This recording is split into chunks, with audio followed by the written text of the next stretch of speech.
கர்த்தர் நம்மை கடந்த மாதமெல்லாம் பாதுகாத்தார். புதிய மாதத்திலும் முதலாவது வாரத்திலும் நம்மை நம்முடைய சமூகத்தை கொண்டு வந்து சேர்த்திருக்கிறார். நாம் தேவ சமூகத்துக்கு வருவது எல்லா விதத்திலும் முதலாவது நம்முடைய விருப்பம். ஆனாலும் கர்த்தரை அனுகூலம் இல்லாதபடி விருப்பத்தை நிறைவேற்ற முடியாது. விருப்பமே இருந்தாலும் கூட நம்ம அந்த விருப்பம் நிறைவேற வேண்டுமானால் கர்த்தருடைய சகாயம் உண்டா இருக்கு, அவருடைய அனுகூலங்கள் உண்டா இருக்கு. அப்படியே தேவ சமூகத்தில் கர்த்தரை ஆராதிப்பதற்கும் உற்சாகமுள்ள ஆய்வு உண்டா இருக்க வேணும். சில பார்த்தீங்கன்னாக்கா அங்கே வந்து இப்படி உட்காந்துருப்பாங்க, இல்லை இல்லை அப்படித்தான். அப்போ என்ன முடியாது, ஆராதிக்க முடியாது இல்லையா? ஆனால் தேவ சமூகத்தில் ஆராதிக்க கூடாதபடிக்கு பாரத்தோடு வந்தால் கர்த்தர் விரும்புவாரா?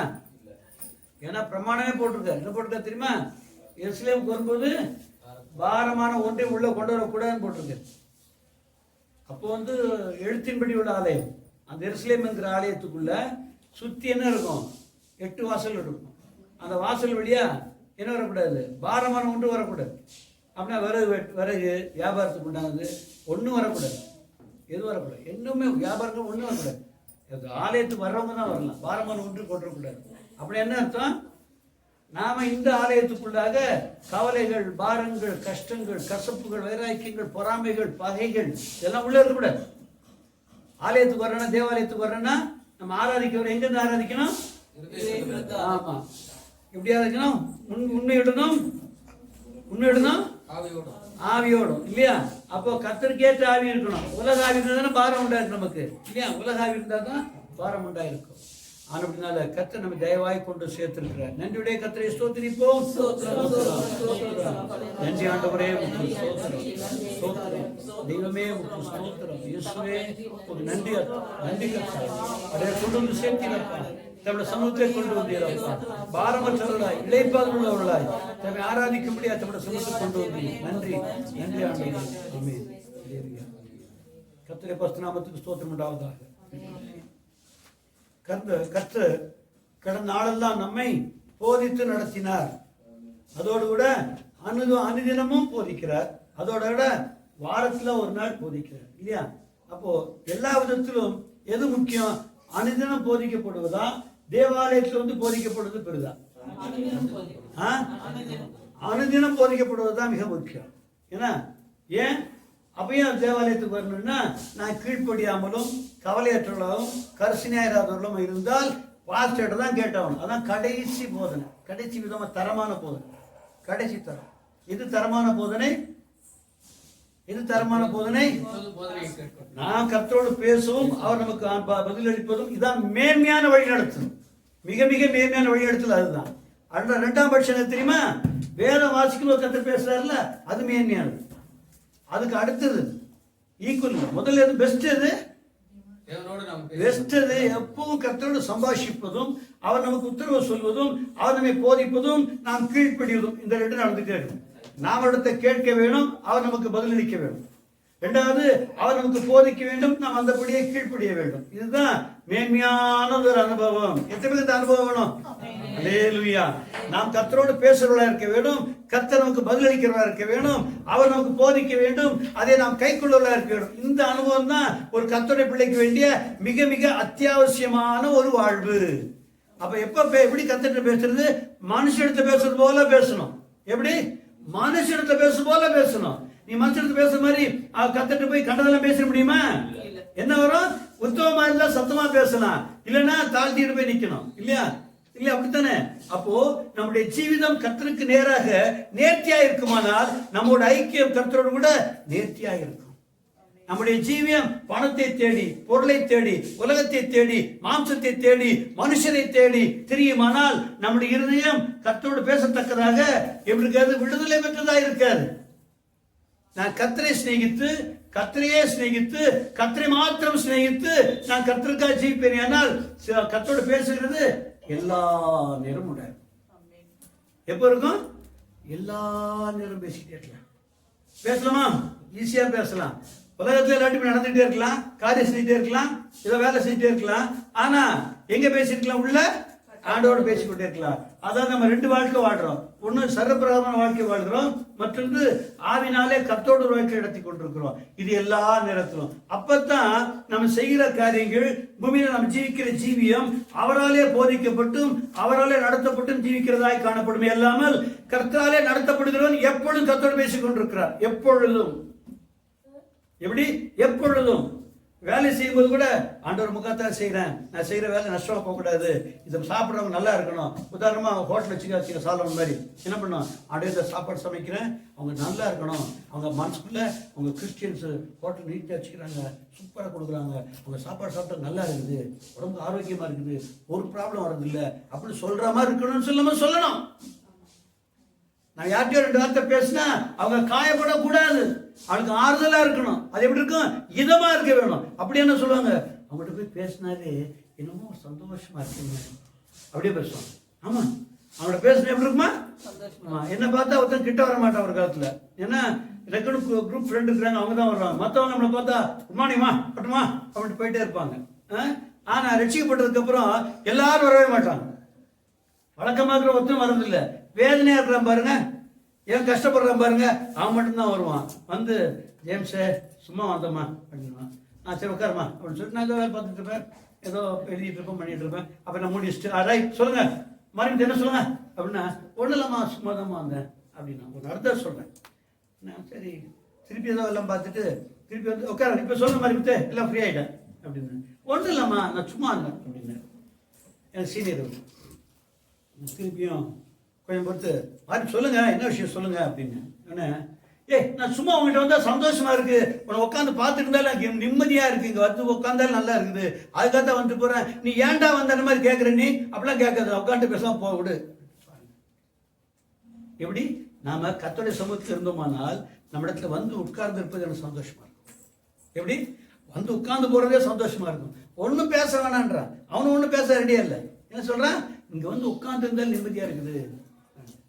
ஆமா, அப்ப பாருங்க, நாம எப்பொழுதும் உலகத்து வாழ்க்கையில வாழலாம், ஆனா கர்த்தருக்கு அந்நியமான காரியங்கள் ஈடுபட மாட்டோம். ஆனா கர்த்தர் ஏற்றுக்கொள்ளத்தக்கதான உலக வாழ்க்கையில் இருப்போம். அதே வழியில கர்த்தர் நம்ம உலக வாழ்க்கையிலும் தவறி போகாதபடி கர்த்தர் நம்மோடு பேசிக் கொண்டிருக்கிறார், இடைப்பட்டுக் கொண்டிருக்கிறார், நாம் அவரோடு கூட இருக்கிறோம். அப்படியானா நம்ம ரெண்டு வாழ்க்கையை வாழ்றோம். ஒரு பக்கம் ஆவிக்குரிய வாழ்க்கையை வாழ்கிறோம், மற்றொன்று அதற்கு ஏற்றவனமாக ஆவிக்கு ஏற்றவனமாக உலக வாழ்க்கை வாழ்கிறோம், சிரமமான வாழ்க்கை வாழ்கிறோம் இல்லையா? அப்ப இந்த அனுபவம் இருக்கும்போது இதுதான் மேன்மையான அனுபவம். எது? இதுதான். ஆமா, கர்த்தர் எப்படி பேசுவார் சொல்லுங்க பார்க்கலாம். வார்த்தையின் மூலம் பேசுவார். வார்த்தை அர்த்தம் புரியாத பேச மாட்டாரு. ஆவினாலே பேசப்படுது அப்படின்னா அவருடைய வார்த்தை புரியத்தக்கதா இருக்கும். எத்தனை பேருக்கு பைபிள் வசனத்தை வாசித்தா அது வாசிக்கிற ஒண்ணுமே புரிய மாட்டேங்குது. ஆமா, எங்கிட்ட ஃப்ரெண்ட் ஒருத்தர் இருந்தார், அருணகிரின்னு சொல்லிட்டு, ஜூனியர். அவர் ரிலீவர் இருந்தார். நான் அடிபட்டு ஒரு வருஷம் இதில் இருந்தேன், ஷிஃப்டில் இருந்தேன். ஷிஃப்ட்னாக்கா வேலையே கிடையாது, அது ஒரு ஷிஃப்ட்டு. அப்போது காலை வந்தோடனே 2 மெஷின் இருக்கும், 2 பெரிய டீசல் பெரிய ஜென்ரேட்டர், 2 போட்டு பேரல் பண்ணணும். நல்லா இருக்குதான் பார்க்க. ஏன்னா பவர் ஃபுல்லாக ஆஃப் ஆயிடுச்சுனாக்கா இந்த 2 மெஷின் சப்ளை கொடுக்கணும். அதுக்காக ஒரு வாட்டி பார்க்கணும், அவ்வளோ. அப்புறம் ஒரு வேலையும் கிடையாது. அவர் வந்து வரும்போது பைபிள் வாசிச்சுட்டு இருப்பேன். ஏன்னா நான் மோசமாக இருக்கும்போதெல்லாம் இல்லை அவர். அப்புறம் தான் ஜாயின் பண்ணியிருக்கேன். அப்போ நான் யார்கிட்ட சொல்லிப்பான் போடுறது, அவர் ஜேம்ஸ் ஒரு மாதிரியாக இருந்தாருமோ, இப்போ இப்படி மாற்றிட்டாருமோ சொல்லிப்பான் போடுறது. சார் ஒரு கேள்வி கேட்பேன், தப்பாக இருக்க மாட்டீங்களா சார்? சொல்லுமா அப்படின்னு. சார் நான் வரும்போதெல்லாம் பார்க்குறேன் பைபிள் பிடிக்கிறீங்களே, அது புரியுதா சார் அப்படின்னாரு. புரியுமே சார், நானும் கிறிஸ்தவத்தை பற்றி ரொம்ப இஷ்டம் இல்லை சார், எனக்கு பைபிள் இருக்குது, என்கிட்ட பைபிள் இருக்குது. ஆனா அது என்ன சார், அது படிச்சா ஒண்ணுமே புரிய மாட்டேங்குது, புரியக்கூடாது. டென்ஷன்ல ஆயிட்டான். முதல்ல சாதாரண பேச ஆரம்பிச்சவன் என்ன சொல்றான், அதை படிச்சா ஒண்ணுமே புரிய மாட்டேங்குது, இது புரியக்கூடாதுன்னு எழுதுவாங்களா? எவன் சார் எழுதுனா அதெல்லாம் பைபிள்ல? இதே மாதிரி நான் இருந்திருக்கேன் கிறிஸ்தவனா. ஆனா எவன் எழுதுனா கேட்க மாட்டேன், என்ன புரிய மாட்டேங்குது. பழைய ஏற்பாட்டு தண்டி எழுதிக்கிறாங்க, புதிய ஏற்பாட்டு உலக கொடுத்துக்கிறாங்க. புதிய ஏற்பாட்டுல எல்லாம் போதனையா இருக்கு, புரியுற மாதிரி இருக்கு. பழைய ஏற்பாட்டுல இதையே இஸ்ரேல் தேவன்றாரு, இஸ்ரேல் இப்படி நடத்தினாரு, இப்படி பண்ணாருன்னா நமக்கு எதுக்கு இஸ்ரேல் நடத்தினா? நமக்கு வேண்டியதான முக்கியம். இதுதான் பழைய ஏற்பாட்டை படிச்சுட்டு இருக்கிறோம், இது புஸ்தகமானு கேட்பேன்.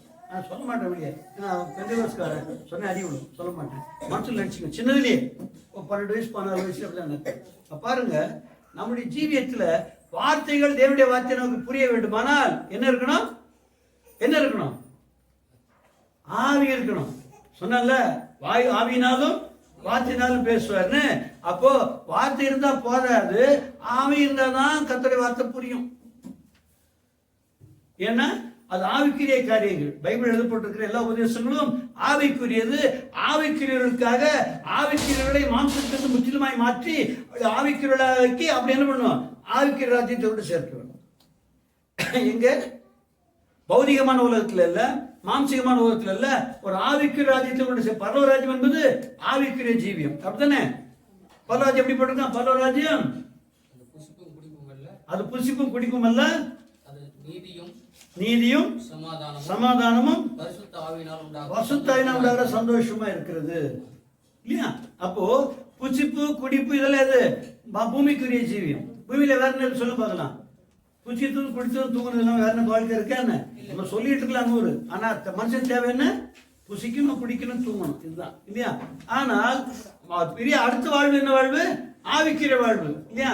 ஆவிக்கிற வாழ்வுக்கு மாமிசமா இருக்கிற மனுஷனை, மாம்சிக வாழ்க்கை வாழ்கிற மனுஷனை, பௌதிக வாழ்க்கை வாழ்கிற மனுஷனை கர்த்தர் மாற்றி என்ன பண்ணுகிறாரு?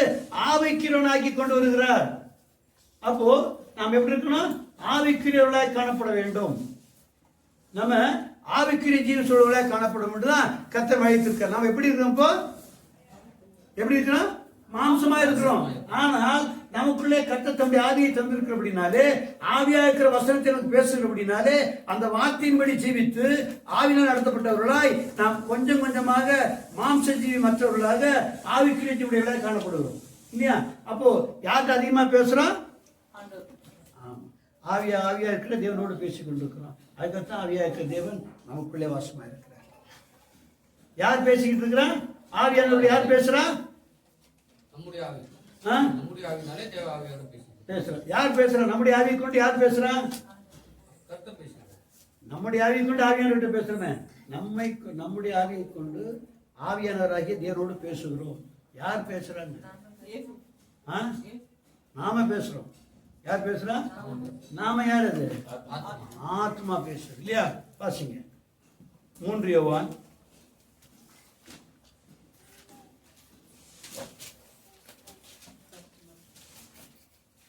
2ஆம் வசனம். 3 யோவான்ல சாப்டர் கிடையாது, ஒரு சாப்டர் தான். 2ஆம் வசனம்.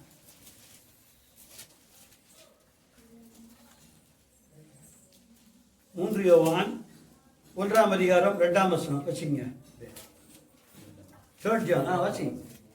பிரியமானவனே, உன் ஆத்மா வாழ்கிறது போல நீ எல்லாவற்றிலும் வாழ்ந்து சுகமா இருக்கும்படி வேண்டுகிறேன். பாருங்க, பிரியமானவனே, உன் ஆத்மா வாழ்கிறது போல நீ எல்லாவற்றிலும் வாழ்ந்து சுகமா இருக்கும்படி வேண்டுகிறேன் இல்லையா? யாருக்கு சொல்றாரு கர்த்தர்? ஒரு மனுஷன் சொல்றாரு. மனுஷன் தான் அந்த பிரியமானவன். யாரு? அந்த ஆத்மா தான் பிரியமானவன். ஆனா அட்ரஸ் பண்ணும்போது பிரியமானவனே ஒரு மாம்சமான மனுஷனை போல சொல்லுகிறார். உன் ஆத்மா வாழ்வது போல. மனுஷன் தான் வாழ்றான், ஆத்மா தான் வாழுது. ஆத்மா தான் மனுஷன், மனுஷன் தான் ஆத்மா. இந்த ஆத்மா தான் அவருக்கு பிரியமானவன் இல்லையா? அந்த ஆத்மாக்கு என்ன சொல்றாரு? உன் ஆத்மா எப்படி வாழ்கிறதோ அது போல எப்படி பண்ணுமா? நீ எல்லாவற்றிலும் வாழ்ந்து சுகமா இருக்கும்படி வேண்டுகிறேன். ஆமா, உன் ஆத்மா வாழ்கிறது போல. உன் ஆத்மா எப்படி? ஆத்மா தான் வாழுது. யார் பேசுறா? நான் பேசுறேன்னு சொல்றேன். நான் பேசுறேன்னே அந்த மனுஷன் நினைக்கிறேன். என் ஆத்மா பேசுகிறது, வாயை கொண்டு பேசுகிறது. என் ஆவியினாலே ஏவப்பட்டு இந்த வாய் பேசுகிறது இல்லையா? என் ஆத்மா நினைக்கிறதை, என் ஆத்மா தீர்மானித்திருக்கிறதை என் ஆவியினாலே என் வாய் பேசிக் கொண்டிருக்கு. இதுதான் திருத்துவம். திருத்துவம் என்னது? ஆத்மா. நான் என்றால் யாரு? ஆத்மா தான் நான் இல்லையா? அப்போ சகல ஆத்மாக்கள் என்னுடைய மனுஷன் தண்டியா சொன்னார் இல்ல, மனுஷன் தான் ஆத்மான்னு சொன்னார் இல்லையா? அப்படியானால் இந்த ஆத்மா யாரை கொண்டு போய்? தன்னுடைய ஆவியை கொண்டு, தன் ஆவியை கொண்டு மனுஷனோட பேசுது. ஆனா தேவனோட பேசும்போது நம்முடைய ஆவியை கொண்டு ஆவியா இருக்கிற தேவனோட பேச முடியும். இல்லைன்னா ஆவி இல்லாம தேவனோட பேச முடியுமா? அவர் ஆவியா இருக்கிறார். அந்த ஆவியை பார்த்து அவருக்கு புரியும். நம்ம பேசுற வார்த்தை எல்லாம் கர்த்தருக்கு புரியும். ஆனா அதுக்கு பின்னாடி இருக்கிற ஆவியை நன்றாக தெரியும். அப்போ நம்ம சொல்ற வார்த்தையெல்லாம் கர்த்தர் பேச எடுத்துக்க மாட்டாரு. அந்த வார்த்தைக்கு பின்னால் இருக்கிற ஆவி என்ன என்பதை பார்ப்பார். அது உண்மை இருக்கிறதா என்று பார்ப்பார் இல்லையா? என்ன இருக்கு அது உண்மை இருக்கிறதா என்று பார்ப்பார் இல்லையா? அப்போ நாம வார்த்தையினால என்ன சொல்லாம வாழ்க சொல்றோம்ல, அதுமே சொல்றோமா? கர்த்தருக்கு சொல்லுவாங்க என்னது? அருள் மரியே வாழ்க, உடையவனுக்கு ஆசைப்பட்ட நீரே, உடைய திரையத்துக்கு அசேஷம் ஆசிரியப்பட்டவரே அப்படின்னு சொல்லிட்டு இருப்பாங்க. அது மனசு வச்சிருப்பாங்களா? நம்ம பெந்தோஸ்கார சொல்ற மாதிரி தான். அப்போ நம்முடைய ஜீவியத்துல நம்ம எதையும் கருத்தாய் செய்கிற போது ஆத்மா கருத்தாய் செய்கிற போது என்ன செய்யுது? ஆவியோடு கூட பேசுகிறது இல்லையா? ஆனால் இந்த ஜெபம் பண்றாங்கல்ல இல்லையா, எழுதி வச்சிருக்க மாதிரி பண்ணல, பெந்தேகோஸ்தே சொல்லுவாங்க, வானத்தீவு உண்டாக்கினவனே, ஆபிரகாமின் தேவனே, ஈசாக்கின் தேவனே, யாக்கோபின் தேவனே, என் தேவனேன்னு சொல்லிட்டு போய் எதுக்கு ஊர் விட்டு சொல்ற இல்ல? அப்புறம் ஆபிரகாமின் தேவனேன்னு சொல்லுவா, ஆவி இருக்குமா அதுல? ஆபிரகாம் எந்த காலத்தே வாழ்ந்தார், அவருடைய தேவன் சொல்லுவது உனக்கு என்ன சம்பந்தம் இருக்குன்னு கேட்கிறேன் இல்ல? ஆபிரகாமின் தேவனே, ஈசாக்கின் தேவனே, யாக்கோபின் தேவனே அப்படின்னு சொன்னா ஆவியெல்லாம் பேசுற பழக்க வழக்கத்துப்படி பேசுறோம். என்ன பண்ணுதுன்னா பழக்க வழக்கத்துப்படி பேசுறோம். அப்ப நாம் யாரா இல்ல, ஆவியா இருக்கவில்லை. அப்ப ஆத்மா என்ன செய்யணுமா? வாசிக்க திருப்பி அந்த ஆத்மா, உன் ஆத்மா வாழ்கிறது போல அப்போ ஒரு ஆத்மா எப்படி வாழ வேணும்? எப்படி வாழ வேணும்? ஆத்மா குற்றமற்றதாய், எப்படி இளைப்பாறுதலாய், பாரமற்றதாய். ஒரு மனுஷன் பாவம் செய்வானே ஆனால், யாரோ ஒரு மனுஷன் யாரையோ கசந்து கொண்டானே ஆனால், யாரோ ஒருவரை பயந்தானே ஆனால் ஆத்மால சுகம் இருக்குமா? இருக்கே இருக்க இல்லையா? இயேசு ஒரு நாலு திமிர்வாதக்காரனை கூட்டு வந்தாங்க. எப்படி கூட்டு வந்தாங்க? ஓட்டு வழியா தட்டோடுல பிரிச்சு உள்ள இருக்கிறாங்க இல்லையா, சொன்னாங்கல்ல. அப்போ என்ன சொன்னாரு? உன் பாவம் உனக்கு மன்னிக்கப்பட்டதுன்னு சொன்னார் இல்லையா? அப்படித்தானே? பாவம் மன்னிக்கப்பட்டனர். அப்போ பாவம் ஆத்மால இருக்குதா, சரீரத்துல இருக்குதா? நான் பேசுற வார்த்தை தப்பா இருந்தா கர்த்தர் வாய் அடிப்பாரா, ஆத்மா அடிப்பாரா? அது என்ன சொன்னாரு? பாவம் செய்யற ஆத்மா சாகும் சொன்னார். ஏன் சொன்னாரு? பாவம் செய்யற ஆத்மா சாகும் சொன்னார். என்ன மாதிரி சொல்றோம்? போய் சொன்ன வாய்க்கு போஜனம் கிடையாது. வாய்க்கு போஜனம் என்ன வரும்? வாய்க்கு மண்டை போட்டாலும் முழுங்கும், அது தெரியாது இல்லை இல்லையா? அப்போ எது? ஆத்மா தான் காரியம் இல்லையா? அப்போ இந்த ஆத்மா செய்கிற எல்லாத்துக்கும் அந்த ஆத்மா தான் பொறுப்பு. அதனால தான் பாவம் செய்கிற ஆத்மாவே சாகும்னு சொன்னார். எங்க வாசித்தோம்? எசேக்கியேல் 18:4 இல்லையா? என்ன போட்டிருக்கிறதுல எல்லாம் இதோ சகல ஆத்மாக்களும் என்னுடையவைகள் இல்லையா? தகப்பனுடைய ஆத்மா எப்படி? அப்படியே பிள்ளையோட ஆத்மா என்னுடையதா இருக்கிறது. பாவம் செய்கிற ஆத்மாவே சாகும். அப்பனுக்காக பையன் சாக வேண்டாம், பையனுக்காக அப்பன் சாக வேண்டாம். இதான் தெளிவா சொல்லியிருக்கேன். எப்படி? எல்லா ஆத்மாவும் என்னுடையவைகள். பாவம் செய்கிற ஆத்மா தான் சாகும். தகப்பனுக்காக பிள்ளை சாவாது, பிள்ளைக்காக தகப்பன் சாக மாட்டான். அப்போ ஆத்மா தான் கிரியைகளுக்கு உத்தரவாதி. அப்போ இந்த ஆத்மா எப்படி இருக்கணும்? எப்படி இருக்கணும்? தேவனோடு இணைந்து இருந்தால் என்ன இருக்கும்? சமாதானமா இருக்கும், வாழ்ந்திருக்கும். வாழ்க்கைன்னு என்ன அர்த்தம்? ஜீவனுடையதா இருக்குன்னு அர்த்தம் இல்லையா? என்னுடைய ஆத்மா எப்படி இருக்கணும்? வாழ்கிறதாய் காணப்பட வேண்டும். அப்போ யாரோட ஆத்மாவுக்கு யாரோட வாழ்க்கை இருக்கு? தேவனோட தான் வாழ்க்கை இருக்கு. ஏன்னா அவருடைய ஆத்மா. இந்த ஆத்மா தேவனோடு சேராம போனா மரணம் என்று பெயர். இதைத்தான் முதலே சொன்னார். யாருக்கு? ஏவாளுக்கும் ஆதாமுக்கு. ஏவாள் என்ன சொன்னாரு? நீங்கள் இதை புசிக்கும் நாளிலே சாகவே சாவீர்கள். இதை புசிக்கும் நாளிலே நீங்கள் எனக்கு கீழ்ப்படியாமல் இருப்பீர்கள், எனக்கு விரோதமான பாவம் செய்வீர்கள், அதன் நிமித்தமாக என்னை விட்டு உங்கள் ஆத்மா பிரிந்து போகும், இவ்விதமாய் நீங்கள் மரணத்தை அனுபவிப்பீர்கள் சொன்னார். அவன் செஞ்சது என்ன? இது பெரிய குத்தமா? ஒரு பழத்தத்தின் பெரிய குத்தம் உலகத்தெல்லாம் கேட்கிறாம தான் இல்லையா? இல்லையா? கர்த்தர் சொன்னாரு, பழம் போச்சு என்ன சொன்னாரு? அப்படியே சொன்னாரு. என்ன சொன்னாரு? கீழ்ப்படியாமே தான். அதனால்தான் கீழ்ப்படிதலை போல மேன்மையான ஒரு ஜீவிதம் உலகத்துல ஒண்ணுமே கிடையாது. கீழ்ப்படிதல் என்பது நம்மை பரலோகம் மட்டும் கொண்டு போகும். ஏனென்றால் எந்த கீழ்ப்படியாமை நம்மை தேவனை விட்டு பிரித்ததோ அந்த கீழ்ப்படிதல் தான் திரும்பமாய் கர்த்தருக்கு கொண்டு வரும். எப்படி? இங்கே இருந்து இங்க போனது இப்படித்தான் வந்தோம்னா இப்படித்தான் திரும்பி போகணும். இந்த கீழ்ப்படியாமை நிமித்தமாகத்தான் நாம் தேவனை விட்டு என்ன பண்ணோம்? தூரமாய் போனோம், அல்லது மரித்து போனோம். சாகவே சாவிகள் சொன்ன வார்த்தையின்படியே நாம் செத்து போனோம். அப்படியானால் இன்னமும் தேவனிடத்தை திரும்ப விடுமா? என்ன பண்ணோம்? அந்த கீழ்ப்படியாமைக்கு பதிலாக அந்த ரிவர்ஷன கீழ்ப்படிதல். அதுக்காகத்தான் கர்த்தர் நம்மை போதிக்கிறார். எப்படி? நாம் கீழ்ப்படியத்தக்கதாக போதிக்கிறார். கீழ்ப்படிந்து நம்மளோட நெருங்கி வருகிறோம், வந்து அவடமா போய் சேருகிறோம் இல்லையா? நம்ம எப்ப ரட்சிக்கப்பட்டோம்? ஞானஸ்நானத்துல. எப்படி? 1:12 யோவான் 1:12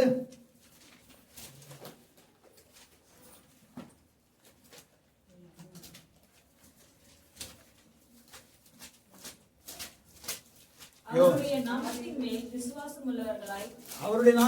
விசுவாசம் உள்ளவர்களாய் அவரை ஏற்றுக்கொண்ட எத்தனை பேர்களோ அத்தனை பேர்களுக்கும் தேவனுடைய பிள்ளைகளாகும்படி அவர்களுக்கு அத்தனை பேர்களும் தேவனுடைய பிள்ளைகளா இருக்கும்படி அதிகாரத்தை கொடுத்தார். அப்போ இந்த ஆத்மா நான் தேவனுடைய பிள்ளை என்று சொல்வதானால் கர்த்தருடைய வார்த்தைக்கு விசுவாசமா இருந்திருக்கணும். சும்மா நான் கர்த்தருடைய பிள்ளை, நான் கர்த்தருடைய பிள்ளை சொல்லி சும்மா சொல்லி பிள்ளை இல்லை. என்ன சொல்லணும்னா என் ஆத்மா கர்த்தர்ட்ட சொல்லணும் நம்முடைய பிள்ளைன்னு சொல்லணும். யார்கிட்ட சொல்லணும்? கர்த்தர்ட்ட சொல்லணும் நம்முடைய பிள்ளைன்னு சொல்லணும். எப்படி சொல்ல முடியும்? எப்படி சொல்ல முடியும்? அவருடைய வாமத்திலே அவர் வார்த்தை தான் நாமம் இல்லையா? அவருடைய வார்த்தைக்கு உண்மையா இருந்த விசுவாசம் என்றால் உண்மை இல்லையா? அவர் நாமத்தின் மேல் விசுவாசம் உள்ளவர்களாய் அவரை ஏற்றுக்கொண்ட எத்தனை பேர்களும் சொல்லப்பட்டிருக்கிறது இல்லையா? அப்போ அவருடைய வார்த்தையாகி அந்த நாமத்தின் மேல் விசுவாசம் உள்ளவர்களாய் உண்மையுள்ளவர்களாய் இருந்தால் நான் என்ன பண்ணுவேன்? அதிகாரமாய் சொல்ல முடியும் நான் தேவனுடைய பிள்ளை. ஆத்மா எப்படி சொன்னா? தைரியமா அதிகாரமா சொல்ல. எப்படி சொல்ல? நான் தேவனுடைய பிள்ளை. ஏனென்றால் அவருடைய வார்த்தைக்கு விசுவாசம் உள்ளவனாய் உண்மை உள்ளவனாய் நான் அவரை ஏற்றுக்கொண்டிருக்கிறேன். அவரை ஏற்றுக்கொள்கிறவன் வார்த்தைக்கு உண்மையா இருக்கிறான். அவரை மறுதலிக்கிறவன் அவரை தள்ளி விடுகிறான். வார்த்தையை மறுதலிக்கிறவன் அவரை தள்ளி விடுகிறான். வார்த்தையை ஏற்றுக்கொள்கிறவன் அவரை ஏற்றுக்கொள்கிறான். வார்த்தையை ஏற்றுக்கொண்டபடி ஜீவிக்கிறவன், வார்த்தையை ஏற்றுக்கொண்டு உண்மைப்படி ஜீவிக்கிறவன் அவரை ஏற்றுக்கொள்கிறான். அதிகாரமாய் சொல்றான் தேவனுடைய பிள்ளை என்று சொல்கிறான் இல்லையா? ஆனால் எந்த வார்த்தையை அல்ல தட்டுகிறானோ கர்த்தருடைய வார்த்தையை, அவருடைய போதகத்தை, இதெல்லாம் கூடாத காரியம். சும்மா அந்த பாஸ்டர் நமக்கு ஒத்து வராதுன்னா பாஸ்டர் விசுவாசி தெரியல. பாஸ்டரும் தேவனுடைய பிள்ளை என்று சொல்லத்தக்கதாக என்ன பண்ணிருக்கணும்? அவரும் என்ன பண்ணிருக்கணும்? கர்த்தருடைய வார்த்தைக்கு உண்மையுள்ள இருந்திருக்கணும். இல்லாட்டி அவர் பிள்ளைன்னு சொல்லிக்க முடியாது இல்லையா? அப்போ நான் என் ஆத்மாவில் தான் சொல்றேன். என்ன சொல்றேன்? நான் தேவனுடைய பிள்ளை என்று சொல்றேன். ஆத்மா தேவனுடைய பிள்ளை, இந்த சரீரம் தேவனுடைய பிள்ளையா? அப்ப இந்த ஆத்மா எப்படி இருக்கணும்? வசனத்துக்கு உண்மையுள்ள இருந்திருக்கும். சும்மா நான் தேவனுடைய பிள்ளை, ஓ சோத்திரம் சோத்திரம் சோத்திரம் கடை தரப்படாங்கடா இருக்கட்டும். நீ தேவனுடைய பிள்ளைன்னு கர்த்தர்ட்ட சொல்லு. யார்கிட்ட சொல்லணும்? யார்கிட்ட சொல்லணும்? கர்த்தரை நோக்கி நான் தேவனுடைய பிள்ளை, அடைய நம்முடைய பிள்ளையா சொல்ல முடியுமா? அப்படி சொல்லும்போது ஆத்மா சுகமாய் வாழ்ந்திருக்கிறது. அப்பதான் ஆத்மா சுகமாய் இருக்கிறது. ஆத்மா வாழ்ந்திருக்கிறது. ஆத்மா ஜீவனோடு இருக்கிறது.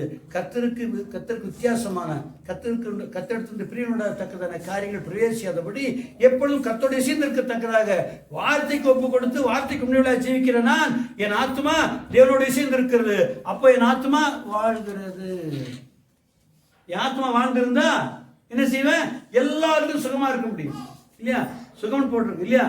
இங்கிலீஷ்ல ப்ராஸ்பர்னு போட்டிருக்கும். என்ன போட்டிருக்கோம்? இங்கிலீஷ்ல ப்ராஸ்பர் அப்படின்னு அர்த்தம். எல்லாம் பலிக்கும். எப்படி? எல்லாம் பலிக்கும். எப்படி பலிக்கும்? எல்லாம் நான் தேவனுடைய ஆத்மாவோடு இணைந்திருக்கத்தக்கதாக என் ஆத்மா ஜீவிக்குமேயானால் எனக்குள்ளே குற்றம் காணப்படுமா? நான் குற்றமற்ற ஜீவி செய்தேனால் எனக்கு கர்த்தர் சகாயரா இருக்க மாட்டாரா? அவருக்கு பலனா இருக்க மாட்டாரா? இருப்பார். ஏன்னா நான் சிந்திக்கிறதும் நான் பேசுகிறதும் நான் கிரியை செய்கிறதும் அவருடைய வார்த்தைக்கு ஏற்றமாய் கர்த்தருக்கு பிரியமானதாய் காணப்படும்படியாய் என் ஆத்மா ஒப்பு கொடுத்து அவருடைய எப்பொழுதும் இணைந்து இருக்கிறது, இசைந்து இருக்கிறது என்றால் என் வாழ்க்கை எப்படி இருக்கு? கர்த்தருக்கு பிரியமா இருக்கிறது. என் ஆத்மா கர்த்தரோடு இணைந்து இருக்கிறது. என் ஆத்மா வாழ்ந்திருக்கிறது. அந்த ஆதாம் பார்த்து வாழ்ந்துடாதபடினால்தான் தோட்டத்தை விட்டு துரத்தப்பட்டான். என்ன போச்சு? இளைப்பாறுதல் போச்சு, சமாதானம் போச்சு, வேதனை உண்டாயிடுச்சு இல்லையா? அப்போ நானும் நீங்களும் கர்த்தரை வார்த்தை அறிந்திருக்கிற சத்தியத்துக்கு புதுசா கத்துட்டுல வர வேண்டாம். நாம் அறிந்திருக்கிற சத்தியத்துக்கு நமக்குள்ளே ஆவியான பேசுகிற வசனத்துக்கு ஒப்பு கொடுத்து ஜீவிக்கிறவளா இருந்தால் என் ஆத்மா வாழ்ந்திருக்கும். அல்லேலூயா. எப்படி? எனக்கு கர்த்தர் போதித்திருக்கிற வார்த்தைகளை, நான் அறிந்திருக்கிற வசனங்களை, நான் அறிந்திருக்கிற சத்தியத்தை கை கொள்ளும்படி உண்மையில நான் இருந்தேன். ஆனால் நான் தேவனுடைய பிள்ளையா இருக்கிறேன். என் ஆத்மாவோ தேவனோடு இசைந்து இருக்கிறது. தேவனுடைய இசைந்திருக்கிற ஆத்மா இயேசு வரும் பொழுது ஏறி போகும், எதிர்கொண்டு போகும். எப்படி போகும்? எதிர்கொண்டு போகும். என் ஆத்மா என்னை குற்றப்படுத்தக்கூடாது. என் ஆத்மா என்னை குற்றப்படுத்தாதபடி என் ஆத்மா எப்பொழுது தேவனோடு சஞ்சரிக்கத்தக்கதாக குற்றமற்றதாக காணப்பட வேண்டும். பைபிளை ஃபுல்லா படிக்க வேண்டாம். ஏன்? எனக்கு தெரிந்த உபதேசம் கர்த்தர் தெரிவித்திருக்கிறார். கர்த்தரோட பேசின உபதேசம் கர்த்தரோட பேசி இருக்கிறார். கர்த்தர் உணவுடை பண்ணியிருக்கிறார். இவையெல்லாம் அறிந்திருக்கிற நான் அதற்கு உத்தமமாக ஜீவித்தேனால் என் ஆத்மா அவரோடு வாழ்ந்திருக்கிறது. அதனால்தான் குற்றமுள்ள மூஞ்சி எப்படி இருக்கு பாத்தீங்களா? இல்லையா? போலீஸ்காரன் ஈஸியா மூஞ்ச பார்த்தே கண்டுபிடிச்சிருவான். இல்ல, நம்ம போலீஸ்காரன் சொல்லிட்டு இருக்கிறோம். ட்ரெயின்ல மாம்பழத்துல ஒரு டிக்கெட் டிடி டிடிஆர் நிற்கிற ஒரு இன்டர்வியூ போட்டிருந்தான். மாம்பழம் ஸ்டேஷன் எப்படி தெரியுமா டிராஃபிக் இருக்கும், பயங்கர டிராஃபிக். வந்து அந்த ஸ்டேர் கேஸ் நடக்கவே முடியாது, தள்ளி விட்டுருவாங்க. நின்னா போகிற கொண்டு மேலே விட்டு இறக்கி விட்டுருவாங்க. அப்படி கொஞ்சம் வேற இன்னும் கொஞ்சம் நின்னாடுவீங்க, கீழே தள்ளி மேலே ஏறி போயிடுவாங்க. இப்போ நிறைய பேர் சாப்பிட்றாங்கல்ல, இந்த இங்கேயோ மகாமகம் கும்பகோணம் எல்லாம் சாப்பிட்றாங்கல்ல, இல்லை கும்பமேளெல்லாம் சாப்பிட்றாங்க, அந்த மாதிரி தான். ஆனால் அந்த டிடிஆர் அங்கே நிற்போம், அதுக்குள்ளே ஓரமாக அவனுக்கு ஒரு மரியாதை கொடுத்து தள்ளி விட மாட்டாங்க, நின்றுறாரு. ஆனால் வா வா வா டிக்கெட் கொடு அப்படின்னா அந்த டிக்கெட் இருக்காது. ஆமாம், வா வா வா வா வா வா வா நான் போய் பிடிச்சிருவேன். பிடிச்சா கட்டாயம் டிக்கெட் இருக்கு, கட்டாயம் டிக்கெட் இருக்கு. எப்படின்னே தெரியும் சொல்கிறேன், என் முகத்திலே தெரியும் சார். இந்த இன்டர்வியூவில் கேட்கும்போது சொன்னேன், என் முகத்திலே தெரியும் சார். ரெண்டாவது இப்படிப்பட்ட ஆளுங்க இன்னும் கொஞ்சம் இருக்கிறாங்க, அதுவும் எனக்கு தெரியும். யார் எப்போ கேட்டாலும் பிடிச்சா 50 ரூபா அப்போ ஃபீஸு, அப்போ பெனால்ட்டி 50 ரூபா கொடுத்துடலாம். ஒரு நாளைக்கு 6 ரூபா டிக்கெட்டு இல்லையா, வருஷம் முழுக்க எவ்வளோ, மாதம் முழுக்க எவ்வளோ, 180 ரூபா. 2 வாட்டி பிடிச்சா எவ்வளோ பெனால்ட்டி, 80 ரூபா மிச்சம்ல. அப்படி ஞானிகள்லாம் இருக்கிறாங்க. அதையும் கண்டுபிடிச்சிருவாங்க, அதையும் கண்டுபிடிச்சிருவாங்க. அது தெரியுமா, பெனால்ட்டி வாங்கிட்டு பேசாமல் இருப்பார், சத்தனம் போட மாட்டாங்க. அப்படி தெரியுமா? அப்போ முகத்தில் தெரியுது தானே. அப்போ மனுஷனுக்கே மனுஷனுடைய இதயத்தை அறிய முடியும் தெரியுமானா, நம்முடைய குறையோட கத்தை விட தெளிவா அறிந்திருப்பேன் இல்லையா? அப்ப இந்த ஆத்மா, கத்தோடு இருக்கிற ஆத்மா தன்னுடைய வசனத்துக்கு உண்மை இல்லாத இருந்திருந்தால் அந்த ஆத்மாவுக்கு நல்லா தெரியும் கத்தனுக்கு தெரியும்னு. மூஞ்சில கலவரம் இருக்குமா இருக்காதா இல்லையா? ஆனா இந்த ஆத்மா துக்கப்பட்டிருந்தா சரீரத்திலே வியாதி வந்துடும். அதே வியாதிகளுக்கு காரணம் ஆத்மா. நல்லா அடிச்சு சொல்லுவேன், ஆத்மா தான். ஏன்னா அந்த தீவிரவாதக்காரனை பற்றி பேசும்போது உன் பாவங்கள் மன்னிக்கப்பட்டது, எழுத நடன்னு சொன்னார். உன் பாவங்கள் மன்னிக்கப்பட்டதுன்னு சொன்னார். முதல்ல மன்னிக்கப்பட்டது சொன்னார் இல்லையா? உள்ள சுத்தி உள்ள என்ன கேட்டான், சித்தர் என்ன கேட்டான், ஏய் நீ ஏன் பாவத்தை மன்னிக்கிற, வியாதியை சொந்தமாக்க வேண்டியது, நீ ஏன் பாவத்தை மன்னிச்சிட்டு இருக்கிற, அதெல்லாம் வந்த வேலையில தேவனுடைய வேலை தானே அப்படின்னு இது சொன்னாரு. ஆண்டவர் பதில் சொன்னார் உங்களுக்கு, எழுந்து நட என்பது சொல்வதோ உன் பாவம் மன்னிக்கப்படும் சொல்வது எது எளிது, எது எளிது? இது எளிதுன்னா சொல்ற வார்த்தை சொல்றது எளிதா? ஒரே வார்த்தை எல்லாம் அடங்கும்னு அர்த்தம். இப்போ உன் பாவம் மன்னிக்கப்பட்டது என்பதற்கும் எழுந்து நடக்கிறதுக்கும் ரொம்ப டயர்ட் ஆயிடுவாரா? எழுந்து நடன்னு சொன்னா பயங்கர டயர்ட் ஆயிடும். ஆனா உன் பாவம் மன்னிக்கப்பட்டது எளிதா இருக்குமா? இல்ல. பாவம் மன்னிக்கப்பட்டது சொல்லுற பொழுது நான் பாவம் மன்னிக்கப்பட்டு பிசாசு பிடித்து விடுதலை ஆக்கப்பட்டு தேவனுடைய பிசாசின் ராஜ்யத்தினுடைய வியாதிக்கு நீங்களாக்கப்பட்டு சுகமாகி நடந்து போய் தேவனுக்கு சொந்தமாக்கப்படுகிறான் என்பது அர்த்தம். இவ்வளவு சொல்லாம பாவம் மன்னிக்கப்பட்டது சொன்னா எவ்வளவு எளிதா இருக்கும். எழுந்து நட சொன்னா அது ஒரே வேலை தான், எழுந்து நடக்கிறது மட்டும்தான். அவன் திரும்ப யார் ராஜ்யத்தில் இருப்பான்? பாவம் மன்னிக்கப்பட்டு சொல்லாம போனா நடப்பான், ஆனா எந்த ராஜ்யத்தில் இருப்பான்? ஆனால் உன் பாவம் மன்னிக்கப்பட்டது என்றால் பிசாசுக்கான அதிகாரம் இல்லாமலும் பிசாசுடைய துர்க்கிரியல் நடைபெறாமலும் காணப்படும். அவனுடைய வாழ்க்கையில துர்க்கிரியல் நடவாது. ஏனென்றால் யாருடைய ராஜ்யத்துக்கு வந்திருக்கிறான்? அல்லேலூயா. அப்ப பாருங்க, ஒரு மனுஷன் பாவம் மன்னிக்கப்பட்டிருக்கிறது என்றால் ஆத்மா இளைப்பால் உண்டா இருக்கிறது. இந்த ஆத்மா இளைப்பால் குறித்து யாரும் பேசுறதே இல்லை இல்லையா? ஆத்மா இளைப்பால் உண்டா இருக்குமானால் என்ன அர்த்தம்? சகல விதமான சுகம் உண்டா இருக்கும். உன்னை பார்த்தா கீழ்ப்பிடிவாங்க, உன்னை பார்த்தா குட் மார்னிங் போடுவாங்க, தேவையில்லாம குட் மார்னிங் போடுவாங்க. ஒரு வித்தியாசமா பார்ப்பாங்க, கௌரவமா பார்ப்பாங்க, பெரிய ஆள் மாதிரி பார்ப்பாங்க. எப்படி? நம்மளை யாருன்னே உங்களுக்கு தெரியாது, ஆனா பார்க்க எப்படி பார்ப்பாங்க? சரி சார், ஏறுங்க சார், உட்காருங்க சார் அப்படிலாம் சொல்லுவாங்க. நமக்கே தெரியும் யார் சம்மந்தம் இல்லாத எப்படி பேசுறான். நம்ம நினச்சிக்குவோம் நம்ம பர்சனாலிட்டி சூப்பராக இருக்குது, அதெல்லாம் ஒரு நேற்று வரைக்கும் இருந்தது இல்லை, அப்புறம் அந்த பர்சனாலிட்டி மாறிடுச்சு இல்லை. அப்போ எப்படியானா நம்ம ஆத்மா கர்த்தரோடு இசைந்து இருக்குமானால், ஆத்மா தேவனோடு வாழ்ந்து இருக்குமே ஆனால் எல்லா சுகமும் உண்டாயிருக்கும். உன் ஆத்மா வாழ்வது போல எல்லாவற்றிலும் வாழ்ந்து சுகமாக இருக்க வேண்டுகிறேன். எப்படி? எல்லாவற்றிலும் வாழ்ந்து சுகமாக இருக்க வேண்டும். வாசிங்க அப்படியே சங்கீதம் 1ஆம் அதிகாரம்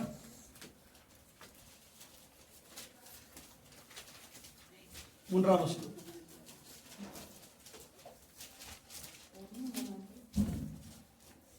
இல்ல 2ஆம் வசனம் 3ஆம் வசனம் வாசிங்க. அதே 1ஆம் சங்கீதம்.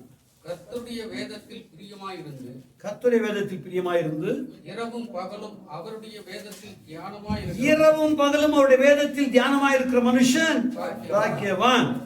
அவன் நீர்க்கால்களின் ஓரமாய் நடப்பட்டு அவன் நீர்க்கால்களின் ஓரமாய் நடப்பட்டு தன் காலத்தில் தன் கனியை தந்து தன் காலத்தில் தன் கனியை தந்து இலை உதிராதிருக்கிற மரத்தை போல் இருப்பான். இலை உதிராதிருக்கிற மரத்தை போல் இருப்பான். அவன் செய்வதெல்லாம் வாய்க்கும். ஆமென். எப்படி? அவன் செய்வதெல்லாம் வாய்க்கும். எப்படியா? இது கிடைச்சா போதாதான், நம்ம செய்ததெல்லாம் வாய்க்கும். இதுதான் காரிய சித்தின்னு சொல்லுவாங்க இல்லையா? காரிய சித்தினா எது எடுத்தாலும் வாய்க்கும், எது எடுத்தாலும் நடக்கும் இல்லையா? அதுதான் இதுல பிள்ளைமார் பேர் வைப்பாங்க, அந்த வெள்ளாளர் பேர் வைப்பாங்க. ஏன்னா இந்துக்கள்ல என்ன பேர் வைப்பாங்க தெரியுமா? சச்சிதானந்தம். என்னது? சச்சிதானந்தம். என்னது? அருமையான பேர், சச்சிதானந்தம். சச்சிதானந்தம் என்னதுன்னா சத் சித் ஆனந்தம். சத்தியத்தை சொந்தமாக்கி கொண்டவன், சத்தியத்தை தனக்குள்ளே வாய்க்க செய்தவன், அவனுக்குண்டான ஆனந்தம், அதான் சச்சிதானந்தம். அந்த மனுஷனுக்கு பேர் என்ன பேர் வைக்கிறாங்க? சச்சிதானந்தம். என்ன அருமையான பேர் பாருங்க, ரொம்ப பிடிக்கிறது அந்த பேர் இல்லையா? லோகநாதன், சுப்பிரமணியன் எல்லாம் பேர் வைக்கிறாங்க. ஆனா இந்த வார்த்தை எப்படி? சத் சித் ஆனந்தம். சத்துனா சத்தியம், அது நிலையான பொருள். நிலையான காரியங்களை வாய்க்க செய்து கொள்கிறவன் ஆனந்தமாயிருப்பான்னு அர்த்தம். மாயான காரியங்களை பின்பற்றாதபடி நிலையான காரியங்களை வாய்க்க செய்திருக்கிறவன் என்ன பண்ணுவான்? அவன் ஆனந்தமா இருப்பான். சித்தி, இத நிலையான பொருளை சித்தியா அடைந்தவன், அவன் சித்தி பெற்றான்னு சொல்லுவாங்க. இந்துக்களை சொல்லுவாங்க அவன் சித்தி அடைஞ்சிட்டான்னு சொல்லுவாங்க. சித்தினா முற்றிலுமா பெற்றுக்கொண்டான்னு அர்த்தம் இல்லையா? அப்போ நம்முடைய ஜீவியத்துல வாழ்வதுவானால் இங்க என்ன போட்டிருக்கு? அவன் செய்வதெல்லாம் வாய்க்கும். நாம செய்வதெல்லாம் வாய்க்குமா? வாய்க்குமா வாய்க்காதா? கட்டாயமா வாய்க்கும். எப்போ வாய்க்கும்? எப்படி? எப்போ வாய்க்கும்? வாசிங்க. இளையர அவன் நீர்க்கால் ஓரமாய் நடப்பட்டு தன் காலத்தில் தன் கனியை தந்து இலை உதிராதிருக்கிற மரத்தை போல் இருப்பான். அவன் செய்வதெல்லாம் வாய்க்கும். ஆமா. அப்ப பாருங்க மேல இரண்டாவது சேர்த்து வாசிங்க. கர்த்தருடைய வேதத்தில் பிரியமாயிருந்து, கர்த்தருடைய வேதத்தில் பிரியமாயிருந்து இரவும் பகலும் அவருடைய வேதத்தில் தியானமாய் இருக்கிற மனுஷன், இரவும் பகலும் அவருடைய வேதத்தில் தியானமாய் இருக்கிற மனுஷன் பாக்கியவான். இவனுக்கு தான் அவன் நிற்காலில் ஓரமாய் நடப்பட்டு தன் காலத்தில் தன் தனியை தந்து இப்படி இலையுறாது இருக்கிற மரத்தை போல் இருப்பான். அவன் செய்கிறதெல்லாம் வாய்க்கும். அப்போ கர்த்தருடைய வசனத்தை கேட்டு கேட்டு அதை இரவு போலும் தியானிக்கிற மனுஷனா இருந்தா அவன் தெய்வத்து மேல எவ்வளவு சந்தோஷமா இருக்கிறான், அவன் தெய்வம் மேல எவ்வளவு பற்றுதலா இருக்கிறான் பாருங்க. வசனம் உள்ள இருந்துகிட்டே இருக்கணும், வசனம் உள்ள இருந்துகிட்டே இருக்கணும். நம்ம என்ன வேணாலும் வேலை செய்யலாம், எதுக்குள்ளே இருக்கலாம். ஆனால் வசனத்தை இரவும் போலும் தியானிக்கிற மனுஷரா இருந்தால் நம்ம வழிகள் தப்புமா? நம்ம நடிகள் பேசுமா? எல்லாம் சரியா இருக்கும். வாய் தவறாமலே பேசுமா? சிந்தனையில் தாறுமாறு உண்டாகுமா? உண்டாகாது. வாய் தவறா பேசாது. யாரும் தவறா பேசுற சூழ்நிலை உண்டு பண்ணினாலும் கூட இந்த வாய் தவறாய் பேசாது. ஏனென்றால் இந்த வாய் எப்பொழுதும் தான் தியானிக்கிற வசனத்தையே பேசுகிற வாயா இருக்கிறது. ஆனபடி அந்த வாய் பேசுகிறது தான் கொண்டிருக்கிற வசனத்துக்கு ஒத்தவனமா இருக்கும். அந்தபடி இந்த ஆத்மா பாவத்துக்கு இடம் கூடாது இருக்கிறபடினால் இவன் வாய் சரியாத்தான் இருக்கும் இல்லையா? அப்போ இவன் என்ன பண்ணுவான்? இரவு போலும் தியானமா இருக்கிற மனுஷன் என்ன பண்ணுவான்? அவன் செய்யறதெல்லாம் வாய்க்கும். ஏன்? அவன் செய்யலாம் கத்தர் கேட்டதா இருக்கு. யார் வாய்க்க செய்வார்? கத்தர் தான் வாய்க்க செய்வார். கத்தர் வசனத்தை தியானிக்கிறவனா இருந்தா, காலையிலிருந்து ராத்திரி வரைக்கும் கத்தருக்கு பிரியமானதே செய்யறவனா இருந்தா, கத்தர் கண்ணியமான காரியங்களை செய்யாது தவிர்த்திருந்தேனால் என் காரியங்களை வாய்க்க செய்யறது யாரு? கத்தர் இல்ல. அப்போ வார்த்தையை சிநேகிக்கிறவன் கத்தரை சிநேகிக்கிறான். பைபிளை சிநேகிக்கிறவன் கத்தரை சிநேகிக்கிறான். உங்களை கேட்டா டைமே கிடைக்கல, வேண்டாம், கத்த மட்டும் இருக்கவே மாட்டார், போயிட்டே இருக்கலாம். டைமே கிடைக்கல, டைம் எல்லாத்தையும் விட்டுட்டு இதை இடம் கொடுத்தோம்னா மீதி காரியத்தை கத்தை வாய்க்க செய்வார். ஆமா, ஒரே ஒரு வேலை பார்த்தேன், ஒரு 3 வேலை பார்த்தேன். இது ஒரு வேலை. இன்னொருத்தர் ஃப்ரெண்டு 4 பேர் பார்க்குறாங்க. அவங்க ஒர்க்கு ஒரு 3500 கிலோவாட் மோட்டார் ஸ்டார்ட் ஆகல. பெரிய மோட்டார் 3500 எவ்வளோ பெருசு இருக்கும் மோட்டார்? எப்படி? இந்த ரூம் சைஸ் இருக்கும் மோட்டார். அது கூலிங் சிஸ்டம், ஆயிலர் சிஸ்டம், அந்த ஆயிலை கூல் பண்ணுறதுக்கு ஒரு சிஸ்டம், எல்லாம் சேர்ந்து ஒரு மோட்டாராக இருக்கும் இல்லையா? அந்த மோட்டார் ஸ்டார்ட் பண்ணி பார்க்குறாங்க, ஸ்டார்ட்டே பண்ண முடியல, ட்ரிப் ஆகிடுது. ஸ்டார்ட் கொடுக்கும்போது ட்ரிப் ஆகிடுது. பட்டன் தான், அப்படி இந்த ரிவரில் பட்டன் தான் உடனே ஸ்டார்ட் ஆகிடுச்சு. ஸ்டார்ட் ஆகிற மாதிரி ட்ரிப் ஆகிடுது. 3 நாளாக பார்க்குறாங்க. எல்லாரும் எக்ஸ்பர்ட்ஸு, ரொம்ப கெட்டிக்காரங்கன்னா பயங்கர கெட்டிக்காரங்க. எனக்குலாம் சீனியர்ஸ், அதுவும் இந்த வேலையே ரொம்ப நாள் சீனியர்ஸ். கண்ணாரா, நல்ல தம்பி, பார்த்த சாரதி, 3 பேரும் ஸ்டால் போர்ட்ஸ் அவங்க செய்கிறாங்க. அப்போது மத்தியானம் 3 மணிக்கு டீ போயிட்டுருக்காங்க. நான் டைமிங்லாம் போக மாட்டேங்க, மாட்டில் வேலை இஷ்டத்துக்கு போவேன். அப்போது எஸ்சி வந்துட்டு ஜேம்ஸ் அந்த பீப்பும் பாருங்களேன் அப்படின்னு. சார் நல்லது பார்க்குறாரு, கண்ணாரை பார்க்குறாரு, பாஸ்டர் பார்க்குறாரு சார். தெரியும் நீங்கள் பாருங்க எப்படி அவர் சாஃப்டாக பேசுகிற மலையாளி, ரொம்ப சாஃப்டாக பேசுகிறார். தெரியும் நீங்கள் பாருங்க சார். அவங்க டீ போயிருந்தா வந்துடுவாங்க சார், பார்த்துருவாங்க சார் அப்படின்னு. வேணாம் நீங்கள் உங்களை பாருங்க அப்படின்னு. என்ன சொல்கிறது, வேறு வழி இல்லை. அவர் போயிட்டாரு. எனக்கு வேண்டியது ஒரே ஒரு ஹெல்ப்பர் தான் வேணும் இல்லையா. அவன் நிற்கிறேன் கூட நமக்கு சின்ன வேலை தான் இருக்குது. இதுக்கு சின்ன பார்த்து அங்கே கொடுக்குறது இது பண்ணுறது தான். அவன் கூட ஏதாவது ட்ராயிங் காமிப்பான், அதெல்லாம் பண்ணுவான். அதுதான் கூட ஸ்கூல் ட்ரைவ் கொடுத்துருக்கியாடா அப்படின்னு கொடுத்துருக்கேன். அந்த பேனலுக்கு மேலே போகிறதுக்கு, கண்ட்ரோலுக்கு போகிறதுக்கு கேபிள்லாம் அந்த சைடில் அப்படி ஏறும். இப்படியே அடுக்கி வச்சுருப்பாங்க கேபிள்லாம். அப்படி இப்படி ஒன்றுனா அப்படி அடுக்கி வச்சுருப்பாங்க. கேபிள்லாம் அப்படி அடுக்கி வச்சுருக்க முடியாது. அப்போ அது மேலே ஒரு மூடி போட்டு மூடிருப்பாங்க, ஏகரம் மூடி போட்டு பேனல் மூடிருப்பாங்க. அப்போ நானும் சார் தரடாங்க, அவன் ட்ரிப் ஆகுதுங்கிறான், எதை பார்க்கணும் தெரிய வேண்டாம். நான் சொன்ன தர அப்படின்னேன். அவன் இருக்கிற ஸ்கூல்லாம் கட்டி திறந்தோன்னே அப்படியே அந்த கேபிள் பார்த்தேன். ஒரு கேபிள் பஞ்சர் ஆகிடுது. எப்படி பஞ்சர் ஆச்சு? இவன் போட்ட ஸ்க்ரூ மேலே ஏறிடுச்சு. அது மேலே ஏறி உள்ள உள்ள காப்பர் கம்பியில் போட்டு எத்தாயிடுச்சு, ட்ரிப் ஆகுது. இது அவங்களுக்கு தெரியுமா? அவங்க எதேப்பா சர்க்கியூட்டியே பார்த்துருக்குறாங்க, மேலான சர்க்கியூட். எனக்கு அது ஒன்றும் தெரியாது. ஆனால் கத்தர் கொடுக்குற கிருவை இதை திறந்தேன். அப்படியே பார்த்தா இப்படி ஒரு டாட் தெரியுது, ஒரு சின்ன டாட்டு. இந்த ஸ்க்ரூ ஏறி இருக்குது. எங்கள் ஸ்க்ரூலாம் மொட்டையாக இருக்காது, இப்படி இருக்கும், இப்படி இருக்கும். இந்த த்ரெட்டு வேலை பேசிருக்கும், ஆனால் முனை இப்படி தான் இருக்கும். அது ஒன்று ஏறி இருக்குது, உள்ளே குத்திக்கிச்சு, அதெல்லாம் இதாகிடுச்சு. இப்போ எடுத்துக்கும் தெரியுமா அது இப்படி வந்து. ஆனால் மார்க் தெரிஞ்சது, அது லேசாக சாம்பல் குத்தமாக இருக்குது. அப்படின்னா அர்த்தம் ஆர்க்காமல ஆர்க்கு வந்து சாம்பல் வந்துருக்குது. பார்த்த உடனே டேப் எடுறாதுக்கு ஒரு டேப் அடித்தான். அது மேலே ஏறாமல் இப்படி அடி, மேலே ஏறாமல் அந்த ஸ்கூல் தவக்கமாக போட்டு கரெக்டாக போட்டு ஏற்றிட்டான். ஏற்றி போட்டால் சரியாயிடுச்சு. அவர் ரூம் பேசி இருக்க மாட்டார். எப்படி என்கிட்ட பேசிட்டு அவர் ஆஃபீஸ் ரூம் போயிருக்க மாட்டார். ஃபோன் பண்ணி சார் சொல்லுங்கள் ஜேம்ஸ், முடிஞ்சிச்சு சார். முடிச்சிட்டிங்களா? அதான் சொன்னேன். சார் என்ன பண்ணீங்க? இல்லை சார் கேபிளில் ஓவர்லாப் ஆகிருக்கு, ஒரு ஸ்க்ரூ வந்து மேலே ஏறிடுச்சு, அதால் தான். அவங்களுக்கே தெரியாது, யாருக்கு தெரியாது, அந்த 3 பேருக்கும் தெரியாது. இப்போ காரிகளை வாங்கி செய்யறது யாரு? கர்த்தர். நமக்கே அவ்வளோ பெரிய சிஸ்டத்துல அந்த ஒத்த கேபிளை பார்க்க வைக்கிறார் கர்த்தர். ஒரே ஒரு கேபிள், அதை போய் பார்க்குறேன் ஆயிடுது இல்லை? ஆமாம். இன்னொரு நாள் பெரிய மோட்டார் வைப்ரேஷன், அது Voltas AC plant motor 250 kilowatt HP, 250 HP. அது பயங்கர மோட்டார், அது வைப்ரேஷன் ஆடுது. ஒரு வாரமாக சொல்லிட்டு தான், ஃப்ரெண்டு தான் பார்க்க மாட்டேங்கிறாரு. அனுப்புகிறேன் ஜேம்ஸ், அனுப்புகிறேம்மா. அனுப்புடா, பிரச்சனை ஆகி போச்சுன்னா பிளான்ட் போயிடுடா அப்படின்றேன். அனுப்புகிறமான்றான். மதியானம் தூங்கிட்டு இருந்தேன், ஜோ பண்ணிகிட்டே இருந்தேன். அப்படியே தூங்கிட்டேன். முடித்த உடனே ஃபோர்மனை கூப்பிட்டேன். போய் திறங்க நான் வர்றேன், திறங்க நான் வரேன்னு சொல்லிட்டு அனுப்பிச்சி வச்சுட்டேன். போனால் ஒரு கம்பி இப்படி கிடந்தது, ஓரமாக ஒரு கம்பி, ஸ்டெயின்லெஸ் ஸ்டீல் கம்பி. ஏன்டா திருடி வச்சிங்கன்னு கேட்டேன். இந்த பிளான்ட்டுக்குள்ளே இந்த ஸ்டீல் கம்பி வந்தது கேட்டேன். ஸ்டெயின்லெஸ் ஸ்டீல் கம்பி காஸ்ட்லி, ஏங்க வந்ததுன்னு கேட்டேன். சார் பாம்பு வந்து அடிக்கடி வச்சுக்கிறாங்க சார். அப்படியா? நான் பார்த்தேன். அப்படி சின்ன ஓட்டையாக இருக்கும், இவ்வளோ தடி இருக்கும். பைப் எப்படி இருக்கும், இவ்வளோ தடி இருக்கும். ஓட்டை எவ்வளோ இருக்கும், இவ்வளோ தான் இருக்கும். ஏன்னா ப்ரெஷருக்காக வச்சுருக்காங்க அப்படி. அப்போ அதை எடுத்து ஒரு போல்ட்டு, என்ன மொத்தம் 32 போல்ட் இருக்கும். ஒரு போல்ட் எப்படி வச்சு இப்படி காதை வச்சு பார்த்தேன்.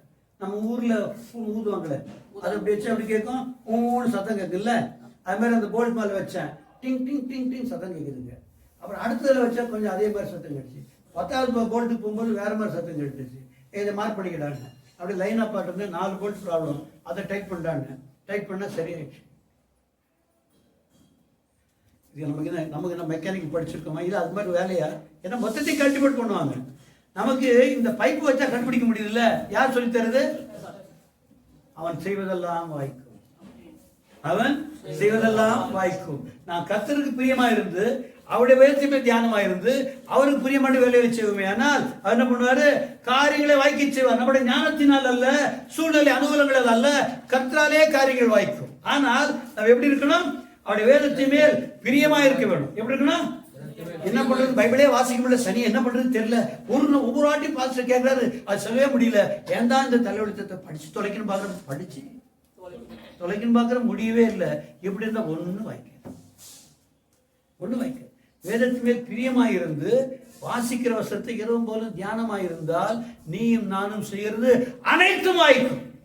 ஏனென்றால் நான் செய்கிற காரியம் கர்த்தருக்கு முரண்பாடானதல்ல, கர்த்தருடைய வார்த்தைக்கு அந்நியமானதும் அல்ல, இல்லையா? அப்ப யார் வாய்க்க செய்வார்? கர்த்தரே முன்னின்று வாய்க்க செய்வார். சரிதானா? நான் இரவு போலும் வேதத்தை பிரியமா இருக்கிறேன், அது எப்பொழுது வேதத்து மேல் பிரியமா இருக்கிறேன், இரவு போலும் தியானிக்கிறவனா இருக்கிறேன்.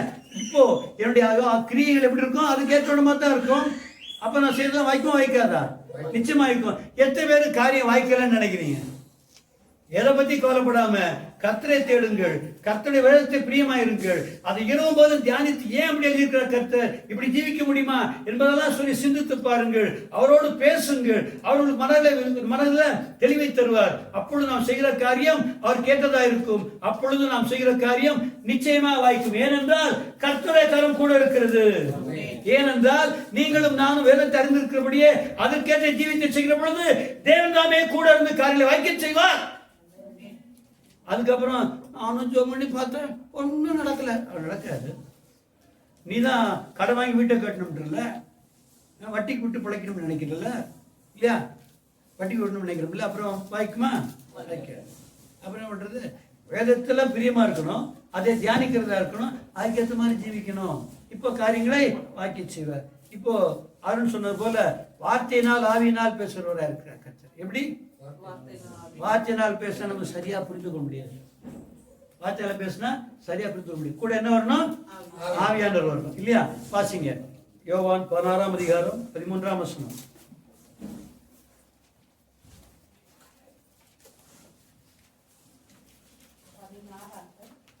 16ஆம் அதிகாரம் 13ஆம் வசனம்.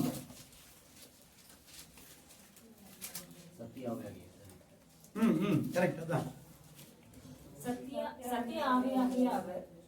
சத்திய ஆவியாகிய அவர் வரும்போது சகல சத்தியத்திற்கும் உங்களை நடத்துவார். அவர் தம்முடைய சுயமாய் பேசாமல் தாம் கேள்விப்பட்டவர்களை யாவையும் சொல்லி வரப்போகிற காரியங்களை உங்களுக்கு அறிவிப்பார்.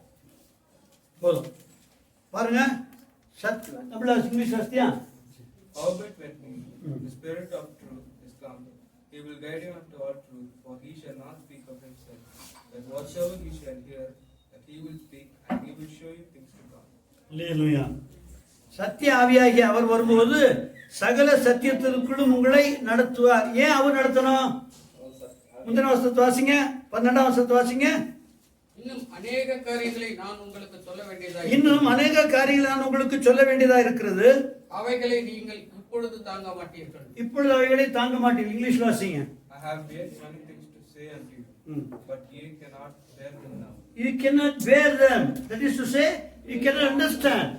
அது சைஸுக்கு என்னடா புரியாத புதிரா இருக்குது, இது என்ன மண்டை குலைக்கிறதா இருக்கும் இல்லையா? அப்போ நாம ஆவியானவர் வந்தா தான் சத்திய வசனம் சரியா புரியும். ஆவியானவர் எப்போ வருவாரு? வாசிங்க யோவான் 7ஆம் அதிகாரம் 38ஆம் வசனம். யோவான் 7ஆம் அதிகாரம் 38ஆம் வசனம். He that believeth on me, as the scripture has said, out of his belly shall flow rivers of living water. ஆமென். வாசிங்க. வேத வாக்கியம் சொல்லுகிறபடி என்னிடத்தில் விசுவாசமாய் இருக்கிறவன் எவனோ அவன் உள்ளத்திலிருந்து ஜீவ தண்ணீர் உள்ள நதிகள் ஓடும் என்றார். ஆமென். இப்படி வேத வாக்கியம் சொல்லுகிறபடி என்னிடத்தில் விசுவாசமாய் இருக்கிறவன் எவனோ அவன் உள்ளத்திலிருந்து ஜீவ தண்ணீர் உள்ள நதிகள் ஓடும். பைபிள் என்ன போட்டிருக்கு? இங்கிலீஷ் என்ன போட்டிருக்கு? from his belly போட்டிருக்கும். எப்படி? பெல்லின்னு போட்டிருக்கு இல்லையா? ஆனா மாம்சமான மனுஷனுக்கு பெல்லி எது தெரியுமா? வயிறு. சரபுர மனுஷனுக்கு எது பெல்லி? வயிறு தான் இல்லையா? ஆனால் ஆவிக்குரிய மனுஷனுக்கு எது பெரியமா பெல்லி?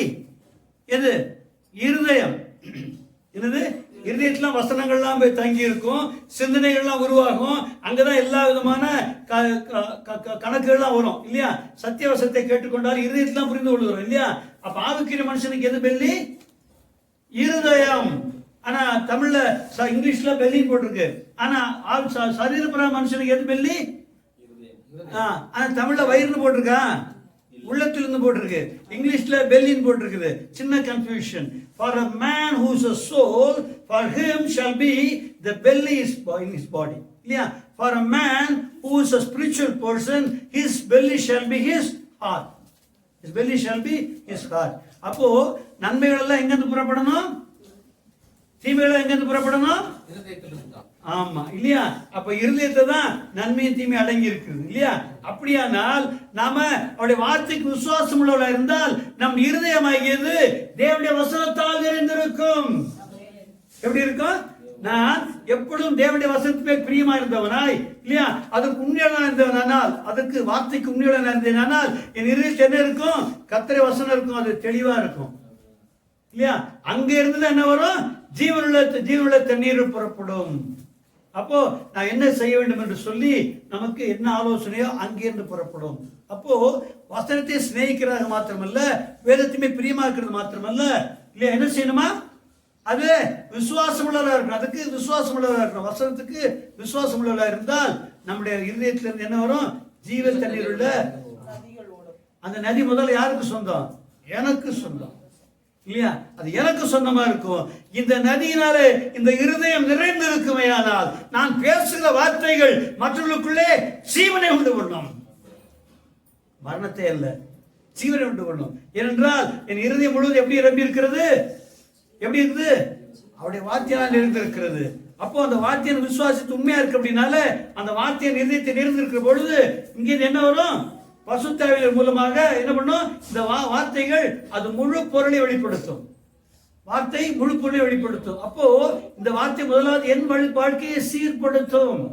என் வாழ்க்கை என்ன பண்ணும்? கர்த்தருக்கு நேராக சீர்படுத்தும்.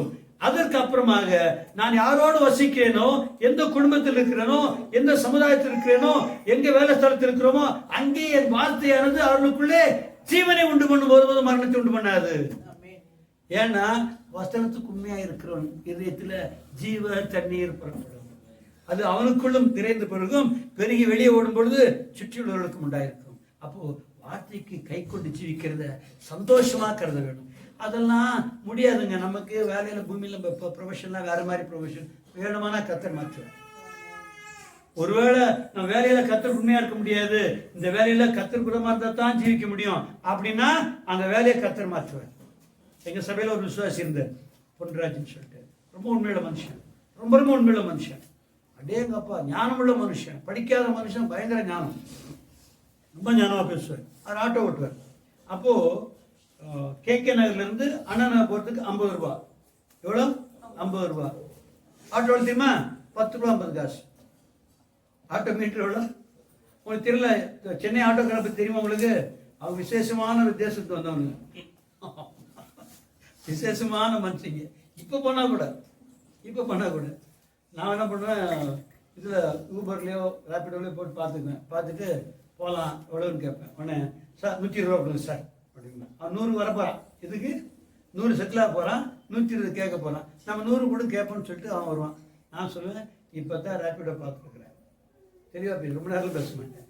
ரேப்பிடோ பார்த்தேன், ரேப்பிடோவில் எவ்வளவு, யூபரில் எவ்வளவு, ஏன்னா உனக்கு வேணும்னா கூட 20 ரூபா தரேன் உனக்கு. ஏன்னா இந்த இவன் ஆட்டோ ஆப்ரேட்டர்ஸ் அவங்களுக்கு லாபம் உண்டாகாதபடி உனக்கு லாபம் உண்டாகும்படி 20 ரூபா உனக்கு கொடுத்துருவேன். நீ தொழிலாளி, அவன் ஆட்டோ கம்பெனி வச்சு தெரியுறான், அவன் ஒரு ஆப் வச்சுட்டு இருந்தா அவனுக்கு 10 ரூபா லாபம் வரும். அந்த லாபத்தை உனக்கு கொடுக்குறது 20 ரூபா கொடுத்துட்றேன் வரியா அப்படிங்கிறப்ப வானான்றான். ஆனால் எவ்வளோ தெளிவாக பேச செலவு சரின்னு இருக்கும் இல்லையா? அப்படி இல்லைன்னா இப்போ சொல்ல மாட்டேன்னு சொல்லு, நான் வேணா புக் பண்ணிக்கிறேன், இங்கே நிற்கிறேன்னு சொல்லி புக் பண்ணுறேன். சரி சார் வரேன் இல்லை பாருங்க. அப்போ இந்த மாதிரி பிழைக்கவே முடியாதுன்னு சொல்றாங்கல்ல, அது போய் இல்லையா? ஒருவேளை பிழைக்க முடியாத பாவம் நிறைந்த ஒரு பிழப்பு தான் நம்மகிட்ட இருக்குமானா கர்த்தர் என்ன பண்ணுவாரு? நாம் வசதிப்படி ஜீவிக்க ஆசை உள்ளவர்களாக இருந்தோமானா, முழு இதயத்தோடு வார்த்தையில பிரியமா இருந்தோம், கர்த்தர் நமக்கு தொழிலே மாற்றி தருவார். அப்போ அந்த பொன்ராஜ் 10 ரூபா 50 காசு சொன்னாராம் யாரோ ஒரு ஃபேமிலியில. என்னங்க 10 ரூபா 50 காசு சொல்றீங்க, அவ்வளோதான் மீட்டர் சொல்லுது சார் அப்படின்னாங்க. இல்லைங்க எல்லாம் 50 ரூபா கேட்குறேன், அது எனக்கு தெரியும், நீங்கள் கொடுங்க வாங்கி போயிட்டாங்க. அப்புறம் உண்மையா இருக்கும். அதுல வேற ஃபேத்தும் வரும்போது வடைலாம் வாங்கிட்டு வருவார். சாயங்காலம் 5 பக்கம் 5 மணிக்கு அந்த பக்கம் வந்தாருனாக்கா வடை இதெல்லாம் வாங்கி கொடுத்து உள்ள யாரும் பசங்க இருப்பாங்க 4 பேர், அதெல்லாம் தம்பி திரும்பப்பா அவர் வாங்கி கொடுத்து போவார். ரொம்ப அன்புள்ள மனுஷன். அவருக்கு பாருங்க கஷ்டம், நல்ல கஷ்டம் இருக்கும்ல இல்லையா? அப்போ ஒரு விசுவாசி ஒருத்தர் கம்பெனி வச்சிருந்தார். அவரு இவருக்காகவே கூப்பிட்டு, நான் டிரைவிங் கத்துங்க, லைசன்ஸ் நானே எடுத்து தர்றேன், ஏன்னா நான் ஒரு ஆம்னி வாங்கி தரேன், கம்பெனிக்கு ஓட்டுங்க, மாசோட சம்பளம் கொடுத்துறேன். அது அவர் சம்பாதிக்கிறத ஜாஸ்தி. சந்தோஷமாச்சா? கர்த்தர் மாற்றுவார். அந்த குறைவை குறித்து அழுதுகிட்டு அதில் தப்பு தான் பண்ணி அவனு ஒரு வழி இல்லை அப்படி சொல்லாம அதுல உண்மையில இருந்தா பாருங்க, கம்பெனிக்கு அந்த விசுவாசியில் அடுத்த செஞ்சிருவோம் சொல்ல முடியுமா? நம்ம இல்லை, வித்தியாசமான விசுவாசிலாம் இருக்கிறாங்க இல்லையா? ஆனா இந்த விசுவாசி என்ன பண்ணாரு, அவர் தனக்கு ஆதாயத்துக்கு தான், அவருக்கு ஆதாயம் இருக்குல்ல, ஒரு நல்ல விசுவாசி கொண்டு போட்டா திருட மாட்டான், பெட்ரோல் திருட மாட்டான், டயரை வைக்க மாட்டான், இல்ல அப்படித்தானே, பேட்டரி மாற்ற மாட்டான், இதெல்லாம் பண்ணுவாங்க விசுவாசியா இருந்தா. அதனால அந்த விசுவாசி இவருக்காக புது மாருதி ஆம்னி வாங்கி டெலிவரிக்கு மாருதி ஆம்னி வாங்கி இவருக்கு லைசன்ஸ் எடுத்து கொடுத்து இவரை டிரைவர் ஆக்கி, அப்புறம் இவருக்காகவே லாரி வாங்கி ஐஷர் லாரி வாங்கி லாரிக்கு டிரைவரா போட்டு எல்லாத்தையும் சூப்பராக ஆக்கி விட்டார். பாருங்க, கர்த்தர் பாருங்க உண்மையா இருந்தா வழி திறக்கிறார். அந்த மனுஷன் வேற மேலே எண்ணம் வரலையே, இவர் மேல எண்ணம் வந்தது இல்லையா? பாருங்க, நான் வேதத்தின் மேல் பிரியமா இருந்து இரவுகளும் தியானிக்கிறவளா இருந்து அது உண்மையா இருந்தோம். ஏனால் நமக்குள்ள இருதயத்திலே கர்த்தரை வார்த்தை நிறைந்து ஓடும், அதிலிருந்து ஜீவ தண்ணீர் புறப்பட்டு போகும், எனக்கு ஜீவனை தரும். ஜீவன் என்ன அர்த்தம்? கர்த்தரோட ஐக்கியத்தை தரும். ஜீவன் என்ன அர்த்தம்? உயிர் இல்ல, கர்த்தரோட ஐக்கியத்தை தரும். அது மாத்திரமல்ல, மற்றவர்களையும் கர்த்தரிடத்தை கொண்டு வரத்தக்கதாக ஜீவ தண்ணீராக மற்றவர்களுக்குள்ளே பிரவேசிக்கும். இல்லையா நம்ம வார்த்தையினால் அநேகர் சாவாங்க, அதே நம்ம வார்த்தையினால செத்து போவாங்க. ஆமா, சவரமா இல்ல? நான் வார்த்தையை சாகுறாங்களா இல்லையா? நாசமா போக சொல்லாமா? உலகத்தை சொல்றான், நாசமா போடுற வார்த்தை வாயில வரக்கூடாது. நீ நல்லா இருக்கணும்னாக்கா நீ நாசமா போட வரக்கூடாது, இல்ல சனியனேன்னு சொல்லக்கூடாது அப்படின்னு சொல்ற உலகத்தை நான் சொல்றேன் இல்ல. பாருங்க, வாயிலிருந்து வர வார்த்தை எப்படி இருக்கணும்? ஜீவனோடதான் இருக்கணும். அப்ப என்ன பண்ணதுக்கு வார்த்தையை, தேவனுடைய வார்த்தை மேல பிரியமா இருக்கணும். அப்புறம் என்ன பண்ணணும்? அதை தியானிக்கிறவளா இருக்கணும். அதற்கு விசுவாசம் உள்ளவா இருக்கணும். விசுவாசம் உள்ளவளா இருந்தால் அங்கே என்ன உண்டாகும்? ஜீவ தண்ணீர் உள்ள நதிகள் புறப்படும். ஜீவ தண்ணீர் உள்ள நதிகள் புறப்படும். இப்போ அது எனக்கும் ஜீவனை தரும். ஜீவனை தரும் என்றால் தேவனோடு உள்ள ஐக்கியத்தை தரும். தேவனோடு உள்ள ஐக்கியத்தை தரும். அப்படி போல மற்றையும் மற்ற அனைவரையும் தேவனுடைய ஐக்கியத்துக்குள்ளாக கொண்டு வரும். அப்போ எத்தனை பேர் வேதத்தை வாசிக்கவும் அதுமே பிரியமா இருக்கும், அதை தியானிக்கவும் அதுக்கு உண்மையா இருக்க ஒப்பு கொடுப்பீங்க. வேதத்தை பிரியமா இருக்கணும். சரி, இது வேற படிக்கணுமா அப்படின்னா ஒன்றும் நீ 30 வருஷம் இல்லை 300 வருஷம் போய் சர்ச்சைக்கு வந்து போனால் ஒன்றா வரும். வேதத்துமே பிரியமா இருக்க வேணும், அதை இரவும் போல தியானிக்கிறதா இருக்க வேணும். இதெல்லாம் முடியுமா முடியாதா? ஏன் வேலை செய்யும் போதே தியானிக்கலாம் தானே? பைபிள் தான் வாசிக்க முடியாது, தியானிக்கலாமே இல்லையா? அப்புறம் வார்த்தைக்கு உண்மையா இருக்கலாமா? அந்த வாசனை கரெக்டா வசனம் ஞாபகம் வரும், கரெக்டா உண்மையா இருக்கலாம். அப்போ விசுவாசமா இருந்தால் நாம் எப்படி இருப்போம்? தேவனோட ஐக்கியத்திலே பெருகி இருப்போம். அந்த ஜீவ தண்ணீர் நமக்குள்ள ஜீவனை உண்டு பண்ணும். ஜீவன் என்ன அர்த்தம்? தேவனோடு சேர்ந்து இருப்பதுதான் ஜீவன் இல்லையா? அப்போ நாம் தேவனோடு சேர்ந்து இருப்போம். மாத்திரமல்ல, நம்மை காண்கிற அநேகரும் தேவத்துக் கொண்டு இருப்பார். யாருக்கு ஊழியம் செஞ்சிருக்கிறோம்? கர்த்தருக்கு ஊழியம் செஞ்சிருக்கிறோம். இவன் அல்ல, நீங்கள் ஊழியம் செய்ய முடியும். யாரு? நீங்கள் ஒவ்வொரு ஊழியம் செய்ய முடியும். அநேகரை தேவத்துல கொண்டு வர முடியும் இல்லையா? அநேகரை தேவத்துக் கொண்டு வர. ஆனால் உங்களுக்கு நீங்களே உதவி செய்து கொண்டீர்கள். நீங்கள் தேவனோடு ஐக்கியத்திலே வளர்ந்து வருகிறீர்கள், இன்னும் நெருக்கமாய் ஜீவிக்க ஆரம்பிக்கிறீர்கள். இதன் மொத்தமாய் பார்க்கிற அநேகருக்குள்ளே ஜீவ தண்ணீர் உண்டாகிறது. அவர்களும் தேவனுக்கு வருவார்கள், அவர்களும் தேவனுடைய ஜீவனிலே பங்கு வருவார்கள். ஒப்பு ஜெபம் பண்ணுங்க. Thank you, Lord. Hallelujah. Praise be to you. Hallelujah. தெய்வமே உமக்கு ஸ்தோத்திரம். தெய்வமே உமக்கு ஸ்தோத்திரம். நாங்கள் எப்பொழுதும் ஆண்டவரே எப்பொழுதும் ஆண்டவரே தேவனுடைய வார்த்தைக்கு ஆண்டவரே நாங்கள் வார்த்தையை கேட்கக்கூடாது. பிரியமா இருக்க ஆண்டவரே, அதை தியானிக்க விசுவாசமா இருக்க, எங்களுக்குள்ளே ஜீவன் பெருக, எங்களுக்குள்ளே பெருக ஜீவன் பிறகு பங்குமா இருக்க ஜீவ தண்ணீர் உள்ள நதிகள் புறப்பட்டு வரும்படியாக எங்களை ஜெபிக்கிற விதமாக நாங்கள் மற்றவர்களுக்கும் ஆண்டவரே எங்களுக்கு ஜீவன் உண்டாயிருக்கும், அது அநேகருக்கு ஆண்டவரே ஜீவன் உண்டாயிருக்கத்தக்கதாகும் உதவி செய்ய ஜெபிக்கிற கர்த்தாவே. அப்பா, நாங்கள் எப்பொழுதும் ஜீவனோடு இருந்து தேவனோடு ஐக்கியமா இருக்கத்தக்கதாகும், அவரோடு சேர்ந்து இருக்கத்தக்கதாக எங்களை ஒப்புக் கொடுக்கிற மாட்டவரே. நாங்கள் மற்றவர்களையும் தேவனோடு கொண்டு வரத்தக்கதாகும், அவர்களை தேவனோடு Praise be to you. Hallelujah. Praise be to you. Amen. Amen. Hallelujah. Amen. Amen. நன்றி ஆண்டவரே. விதமாக வார்த்தை அல்ல தட்டாத பிடிக்காதவரே, அந்த வார்த்தை அசட்டை பண்ணாத பிடிக்காதவரே, அந்த வார்த்தையை கேட்கிற நாங்கள் ஆண்டவரை சொந்தப்பா அதை விசுவாசித்து மனதில் வைத்து அதை தியானித்து அதன்படியே ஜீவிக்கத்தக்கதாக எங்களை ஒப்புக் கொடுக்கிற மாட்டவரை சொந்தப்பா. விதமாக அந்த வார்த்தையில் உள்ள விசுவாசத்தை வழி போகாதபடிக்கு நாங்கள் ஜாக்கிரதையா ஜீவிக்க எங்களை ஒப்புக் கொடுக்கிற மாட்டவரை.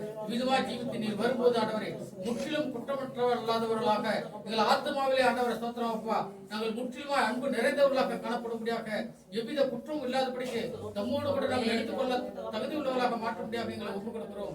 இயேசு கிறிஸ்து நாமத்தை கொண்டு ஜெபிக்கிறோம் நல்ல பிதாவே. ஆமென். அல்லேலூயா. பரிசுத்தமுள்ள பிதாவே, உமக்கு ஸ்தோத்திரம். தயவாய் கர்த்தாவே, தம்முடைய பிள்ளைகளை கர்த்தாவே திட்டவட்டமாய் போதிக்கும்படியாய் தேவரி பாராட்டின தேவக்கு நன்றி செலுத்துகிறோம். நாங்கள் எம்மாத்திரம் கர்த்தாவே, எங்கள் உண்மை எம்மாத்திரம் கர்த்தாவே, ஆனால் தேவனோ கர்த்தாவே தம்முடைய மனதை எங்களுக்கு வெளிப்படுத்தும்படி கர்த்தாவே ஆண்டவரே அநேக வழியிலே தம்முடைய வார்த்தைகள் நாங்கள் அல்ல தட்டி இருந்தாலும் அசட்டை பண்ணி இருந்தாலும் தொடர்ந்து எங்களுக்கு தம்முடைய சத்தியத்தை தெரிவிக்கிற தேவனாய் இருக்கிறபடினா உமக்கு ஸ்தோத்திரம்.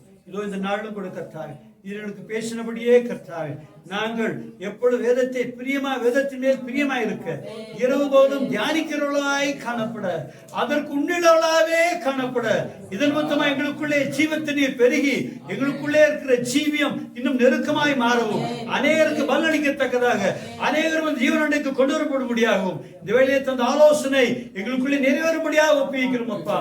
அதுமா நிறைவேறி கர்த்தாவே தம் நாமத்தை மையப்படுத்தவும் சத்து எடுக்கப்பட்டு போகத்தக்கதாக திரளான ஆத்துமாக்கள் உம்மிடையிலே கொண்டு வரப்படும்படியாகவும் நாங்களும் உங்களுக்கு சத்துருக்கு இடமுண்டாக்காதபடி சத்தியத்தை நடக்கிறவர்களாய் காணப்பட அடையார் புதிய சொல்லும்படியா ஜெபிக்கிறோம். வந்த ஒரு பேர் வர ஆசிரிக்கும்படியா ஜெபிக்கிறோம் அப்பா. தேவனின் தம்முடைய தெய்வ பிள்ளைகளோடு தங்கி இருக்கட்டும் அப்பா. தம்முடைய திவ்ய சமம் கூட இருக்கட்டும். தேவ ஆவியினதாமே ஒவ்வொரு நாளும் உபதேசத்தை போதித்து நடத்தும்படியா வேண்டிக் கொள்கிறோம். இந்த வாரம் முழுவதுமா நம்முடைய சமம் கூட இருக்கட்டும் கர்த்தாவே. எல்லா தீமைகளுக்கும் ஆவி ஆத்மா சரீர முழுவதையும் விலக்கி பாதுகாக்கும்படியா ஜெபிக்கிறோம். இதுமாய் பாதுகாத்துக் கொண்டு நாமத்துக்கு மகிமையா ஜெபிக்க உதவி செய்யும்படியா ஜெபிக்கிறோம். அவர்கள் ஆசீர்வதிக்கும்படியா ஜெபிக்கிறோம். குடும்பமா ஆசீர்வதியும் ஆண்டவரே தேவதாமே கர்த்தாவே தம்முடைய பராமரிப்பிலும் தம்முடைய பாதுகாப்பிலும் வைத்துக் கொள்ளும்படியா ஜெபிக்கிறோம். பெரிய காரணங்களை செய்தலும் துதி கன மகிமை உமக்கே செலுத்துகிறோம். இயேசு கிறிஸ்து நாமத்தினால் பிதாவே ஆமென். என் ஆத்துமாவே கர்த்தரை ஸ்தோத்திரி, என் முழுமே பரிசுத்தநாமத்தை ஸ்தோத்திரி. என் ஆத்துமாவே கர்த்தரை ஸ்தோத்திரி, அவர் செய்த சகல உபகாரங்களும். ஆமென்.